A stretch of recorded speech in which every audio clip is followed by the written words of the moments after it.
এক রাতের ঝড় বৃষ্টিতে গোড়ালির ওপর পর্যন্ত জল জমেছে কলকাতার বেহালা সুরসোনা এলাকায়। স্থানীয় সূত্রে যা খবর মিলেছে তাতে করে ওই অঞ্চলের নর্দমাগুলো সেভাবে পরিষ্কার না থাকার কারণে কোনোভাবে বৃষ্টির জমা জল বেরিয়ে যেতে পারেনি, ফলে সেই জল রাস্তার উপর জমা হয়েছে।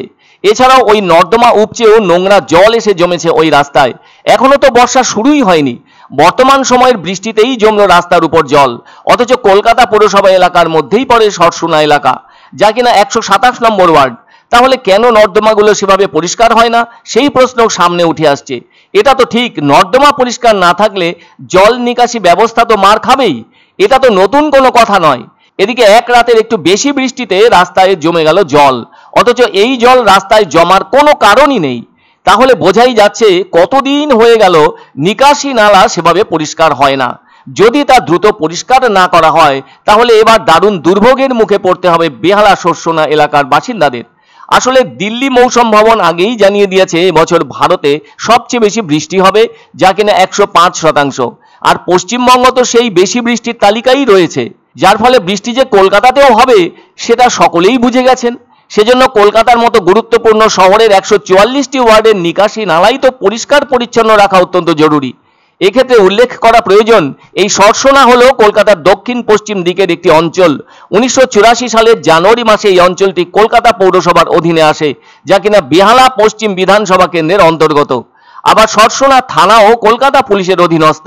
এদিকে রাজ্য জুড়ে ঝড় বৃষ্টির পূর্বাভাস দিয়ে রেখেছে আলিপুর আবহাওয়া দপ্তর। তবে ভ্যাপসা গরম কমছিল না কিছুতেই, ফলে বুধবার রাতে অবশেষে স্বস্তির বৃষ্টি নামে কলকাতা এবং শহরতলির বিস্তীর্ণ এলাকা জুড়ে। আজও কলকাতার আকাশ মেঘলা আছে, তবে এদিন সকালের দিকে কিছুটা মনোরম পরিবেশ হলেও পরে কিন্তু গরম ও অস্বস্তি বাড়ে।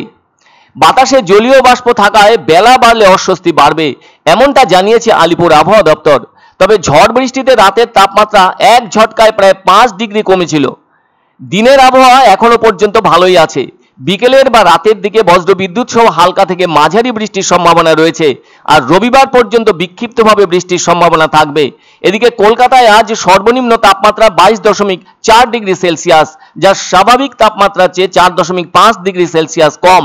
তবে বুধবার বিকেলে দিনের সর্বোচ্চ তাপমাত্রা ছিল 36.3 ডিগ্রি সেলসিয়াস, যা কিনা স্বাভাবিক তাপমাত্রার থেকে 0.9 ডিগ্রি সেলসিয়াস বেশি।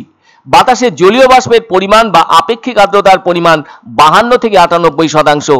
আগামী 24 ঘন্টায় কলকাতার সর্বোচ্চ তাপমাত্রা থাকার কথা 26 ডিগ্রি সেলসিয়াস থেকে 34 ডিগ্রি সেলসিয়াসের মধ্যে।